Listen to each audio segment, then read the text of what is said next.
Vamos a leer hoy el Evangelio según San Mateo en el capítulo 22, versículos 34 al 40.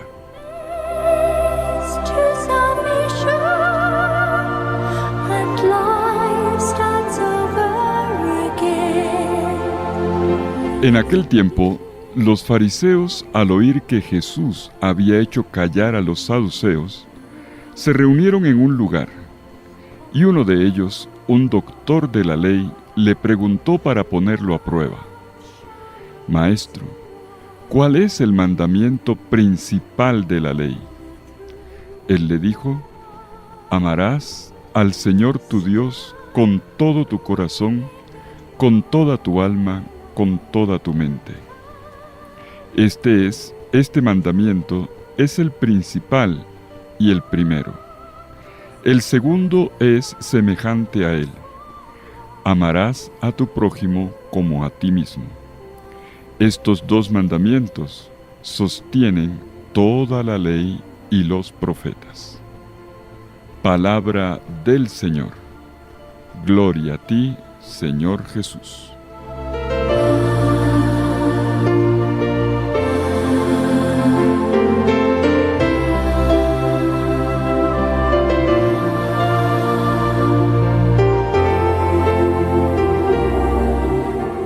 ¿Qué es lo que realmente importa?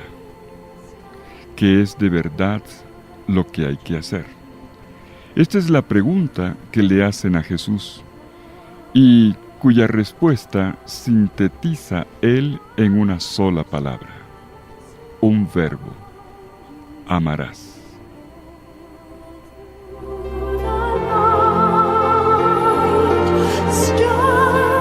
Amarás, o sea, aprenderás a abrir espacio dentro de ti. Aprenderás a acoger en tu interior. Aprenderás a dar hospitalidad a un otro que viene a vivir en tu corazón.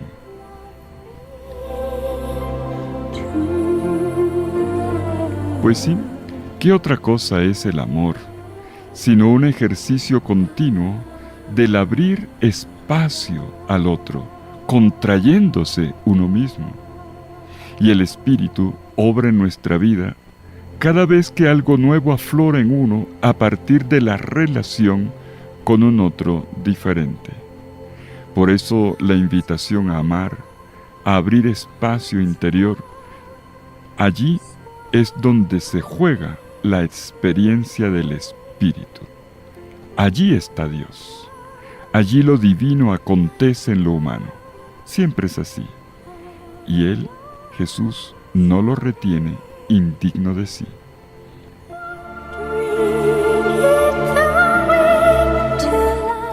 Veamos el contexto de este pasaje de hoy.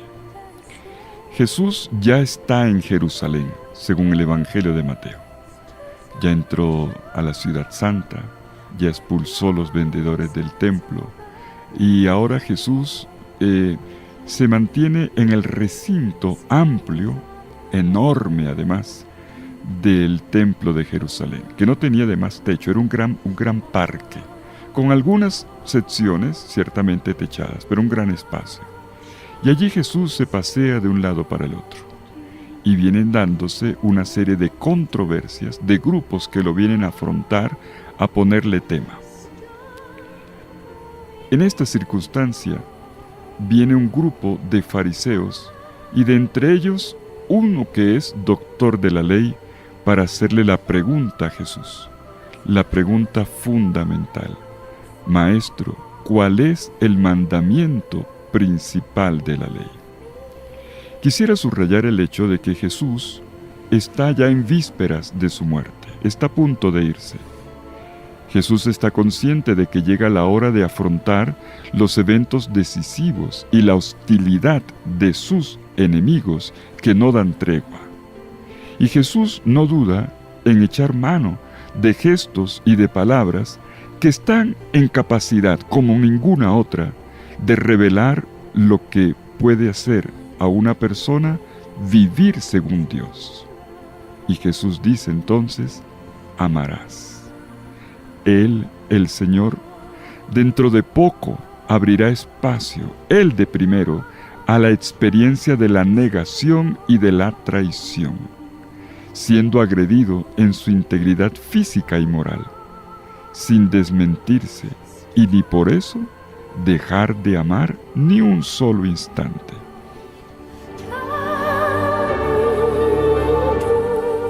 Cuando el panorama se ensombrece en torno a Jesús en vísperas de su muerte, la palabra que está en sus labios es amar.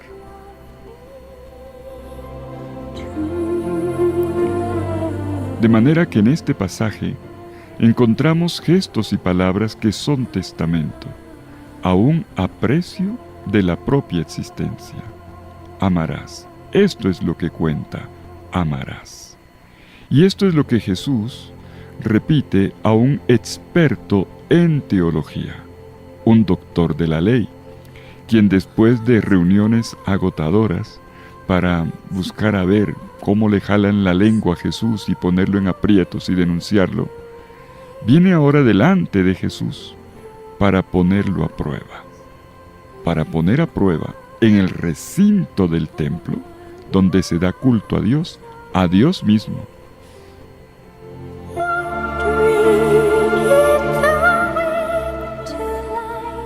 Y la respuesta de Jesús es una cita de Deuteronomio capítulo 6, versículo 4 y 5. Una cita que Jesús va a releer, va a adaptar. Amarás al Señor tu Dios con todo tu corazón, con toda tu alma, con toda tu mente. Este mandamiento es el principal y el primero, y el segundo es semejante a él: amarás a tu prójimo como a ti mismo. Estos dos mandamientos sostienen toda la ley y los profetas.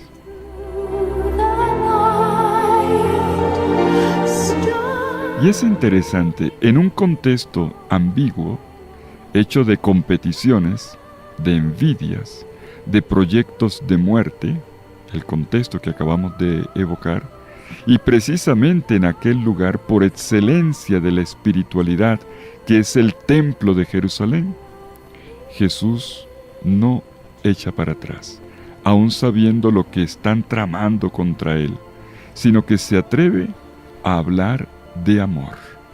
Se atreve una vez más a abandonarse en el canto de la nostalgia y entrega el alma de todo el precepto de la ley y de toda la profecía. Como dice Jesús mismo en su última frase: en estos dos mandamientos, de estos dos mandamientos, se sostiene toda la ley y los profetas.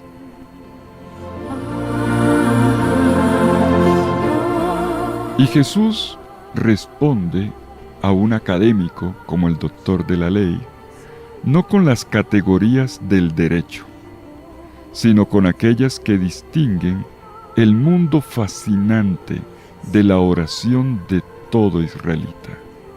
Shema, Shema Yisrael, Adonai Eloheinu, Adonai Echad. Escucha, Israel, el Señor tu Dios es el único Señor. Y luego sigue: y amarás.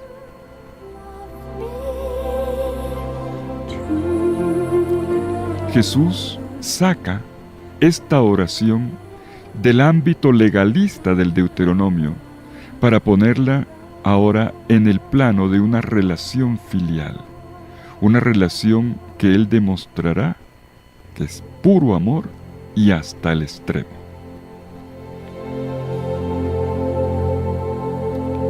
Y tenemos que caer en cuenta de otro detalle más. Estas palabras de Jesús, dichas en el contexto señalado, son palabras testamento, sí, pero también palabras que denuncian. De hecho, denuncian una experiencia religiosa que se ha reducido a una casuística complicada. Dios no es alguien ante todo para ser conocido, sino para ser reconocido. Dios no es ante todo alguien para comprender, sino para recibir. Dios no es alguien para ser temido, sino para ser amado.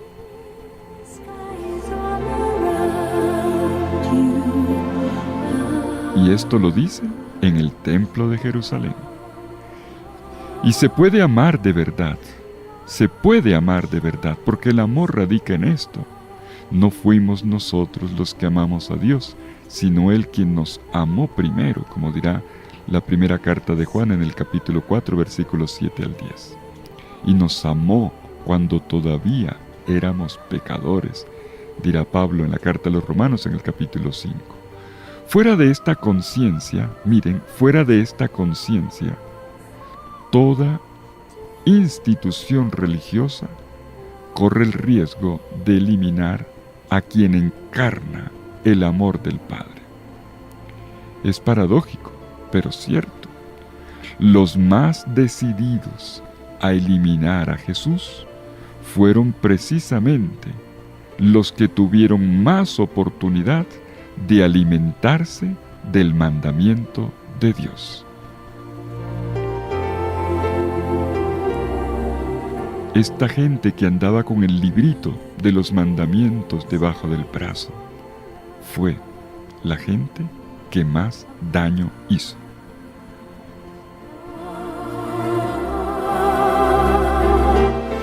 Amar a Dios significa amar lo que Él ama. Y Dios no ama más que al hombre con todo su ser. Lo que Dios ama es a ti, a mí, a cada uno de nosotros. Amar a Dios es amar a aquel a quien Dios ama. No es un sentimiento genérico. Y por eso, el segundo mandamiento es similar, es semejante al primero, dice Jesús.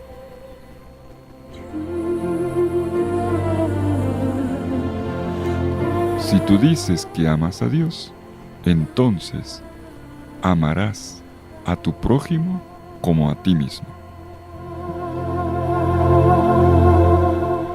Y miren ustedes cómo se repite entonces el amor en estas dos dimensiones. Amarás, amarás. Amarás a Dios, amarás a tu prójimo. Hasta el final, este es el sueño de Dios, que ninguno de los protagonistas de esta escena del Evangelio parece aceptar. Amarás, además, un verbo en futuro. Es una manera de expresar también en la lengua hebrea el mandamiento. Pero aparece en futuro y veamos esa connotación porque es un verbo de vida. Y la vida es búsqueda. La vida no es solamente lo que tú tienes detrás, lo vivido, no. La vida es lo que tienes por delante, por realizar. Y es como si Jesús dijera, aún tienes mucho por hacer, inventando nuevos caminos en tus relaciones. No dejes que se apague la llama del amor. Amarás, mira hacia adelante.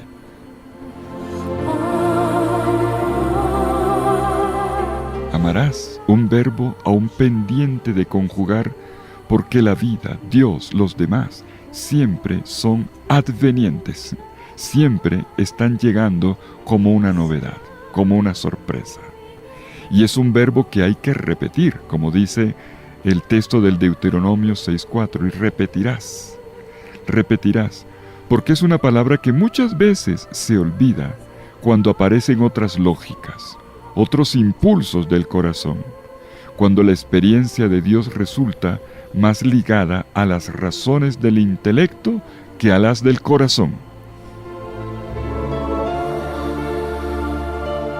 Amarás, un verbo que atestigua que no es posible permanecer en la historia movidos únicamente por una ética de los mínimos esfuerzos, de la ley del menor esfuerzo, como para garantizarse una cierta pertenencia humana.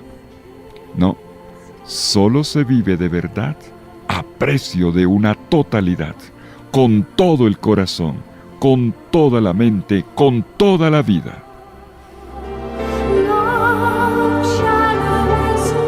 Pienso que es para fijar en el calendario de la historia aquel día en el templo de Jerusalén, aquel día en que ante la pregunta de un refinado doctor de la ley, Jesús, el Maestro, respondió poniendo el amor a Dios y el amor a los seres humanos al mismo nivel.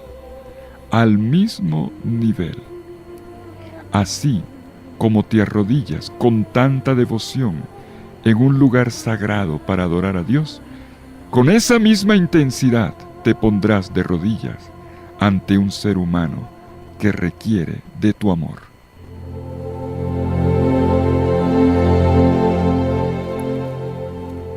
Nunca en toda la Sagrada Escritura los dos amores habían sido puestos de forma tan indiscutible al mismo nivel, tanto así que se reflejan el uno al otro. Jesús dice, el segundo es semejante al primero. Semejante quiere decir que no es igual, porque a Dios se le adora, al hombre no. Pero es semejante porque los dos son igualmente importantes. Uno no es más importante que el otro. Los dos están hechos de la misma masa. Uno refleja el otro. El uno se cumple al otro. El amor a Dios en el amor a la persona, a todo ser humano. Y el amor a todo ser humano refleja el amor sincero que le tienes a Dios.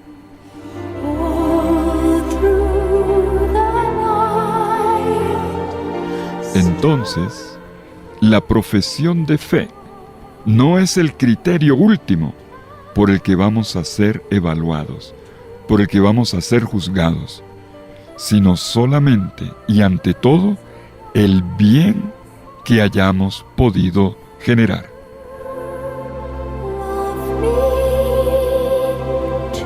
Mejor dicho, no es la doctrina lo que Jesús pone en primer lugar, sino la ternura.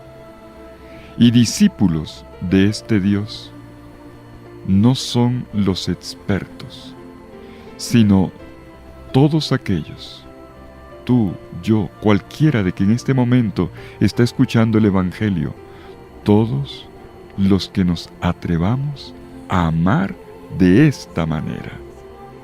El factor decisivo no será creer en un Dios con estas o aquellas características, sino estar abiertos al amor.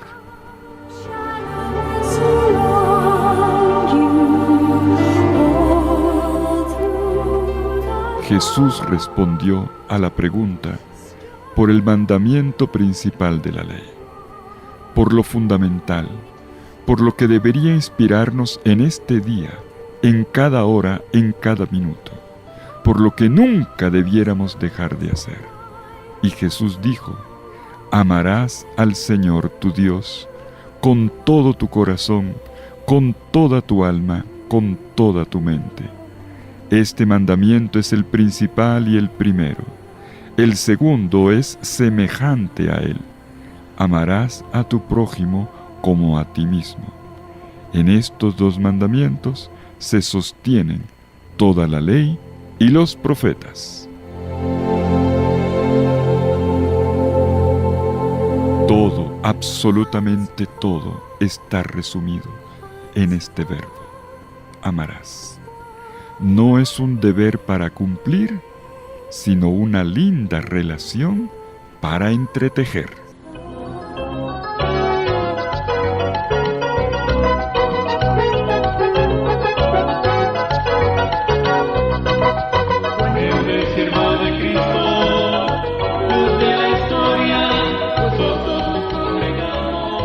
Bueno, le he querido pedir aquí en el Control Master que nos ponga una musiquita ahora en la mañana, a esta hora de fiesta. Estamos escuchando el canto de San Juan Eudes. San Juan Eudes, siervo de Cristo, luz de la historia. Hoy es la fiesta de San Juan Eudes, patrono y fundador de la Congregación de Jesús y María, conocida como los Padres Eudistas, a la cual pertenece inmerecidamente este servidor. La congregación de tantos hermanos que en la emisora y en las diversas obras del Minuto de Dios, y durante tanto tiempo en Colombia en los seminarios mayores, formando sacerdotes, acompañando la pastoral. Bueno, esos son los eudistas. Y también Juan Eudes fundó una congregación femenina, las Hermanas del Buen Pastor. Las hermanas que durante años en Colombia han trabajado en las cárceles, allí presas con las presas, que trabajan todavía en las calles, acompañando a la mujer violentada, maltratada, particularmente con las prostitutas. Tienen una obra muy grande, muy bonita, muy meritoria. Del sacerdocio de Jesucristo te enamorarás. San Juan Eudes nació en el año 1601 y murió un día como hoy, 19 de agosto del año 1680. Dejándonos 13 gruesos volúmenes de escritos, más de 115 misiones, algunas de hasta 3 meses de duración, misiones populares. Era un predicador, un misionero popular. Y como se daba cuenta que no era solamente la misión, sino que había que formar también a los ministros para que la misión pudiera continuar, para que hubiera comunidades vivas, gozosas, creyentes, renovadas, entonces fundó la congregación de los Padres Eudistas para que trabajáramos en la formación sacerdotal.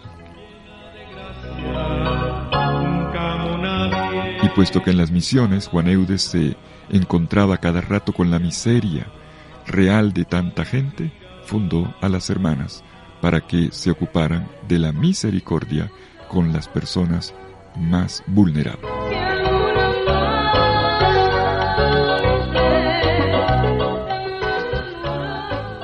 Y casi 4 siglos después, la obra de San Juan Eudes sigue viva. Aquí en Bogotá, un sacerdote de esta congregación, el padre Rafael García Herreros, tomó el testigo de San Juan Eudes y lo llevó adelante, fundando la obra Minuto de Dios.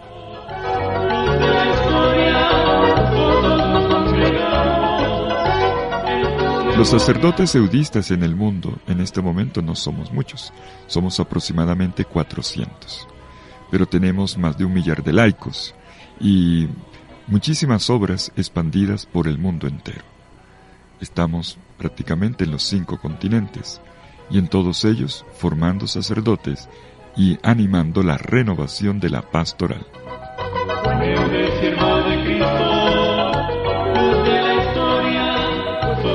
Felicitaciones a todos mis hermanos eudistas, a todos los asociados, a todos los laicos, a las queridas hermanas del Buen Pastor y de otras congregaciones también inspiradas en Juan Eudes, como las hermanitas de los pobres, las que están en mi casa aquí, las que se encargan de los ancianitos, también son de la familia eudista. Las hermanas del Corazón Misericordioso de María, fundadas por un eudista, el Instituto de las Fieles Siervas de Jesús, fundado también por un eudista. Y bueno, estas felicitaciones a todos los que han encontrado en Juan Eudes una inspiración para vivir radicalmente el Evangelio siguiendo los pasos de Jesucristo. Que el Señor los bendiga en el nombre del Padre, y del Hijo, y del Espíritu Santo. Amén. ¡Feliz día!